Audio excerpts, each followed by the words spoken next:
W.F. Howes presents an unabridged recording of AdventureMice, Mice on the Ice by Sarah McIntyre and Philip Reeve, narrated by Barnaby Edwards. Chapter 1. Snow. "Snow!" shouted Fledermaus, crashing into Pedro's bedroom early one winter's morning. "It has snowed, Pedro! Let's go outside!" "Snow?" Pedro peeked out from under the covers. Before he came to stay with Fledermaus and the other adventure mice at their mouse base, he had lived under the floorboards of Hilltop House, and none of his family had ever gone outside when it snowed. They had made mugs of hot chocolate and curled up in their nests and snoozed until all the nasty stuff had melted. But here was Fledermaus, all wrapped up in scarf and mittens, absolutely itching to get out in the snow.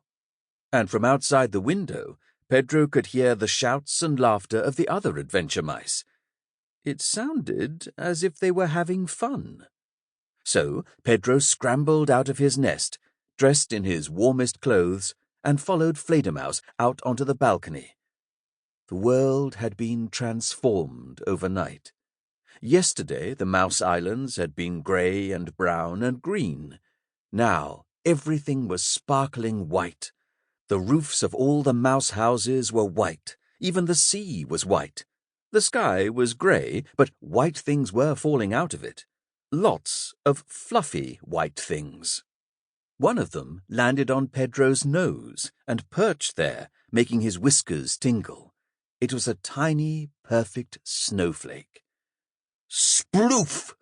went a much larger white thing, whooshing past Pedro's ear and hitting Fledermaus full in the face.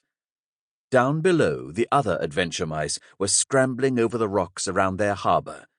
Juniper shouted, "Got you, Fledermaus!" And Fledermaus laughed, scooped some snow off the balcony rail, and moulded it into another snowball to throw back at her. Looked such fun down there that Pedro was eager to join in.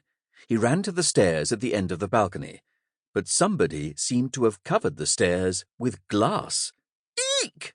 he squeaked, slipping over. "Eek!" he added, bouncing down the slippery stairs on his bottom. When he reached the foot of the stairs, it turned out that the rocks below were just as slippery. "Oh, no!" Pedro squealed, slithering across them. "Help!" he squeaked, dropping off the edge. "Mouse overboard!" he shouted as he plunged towards the sea. Sample complete. Ready to continue?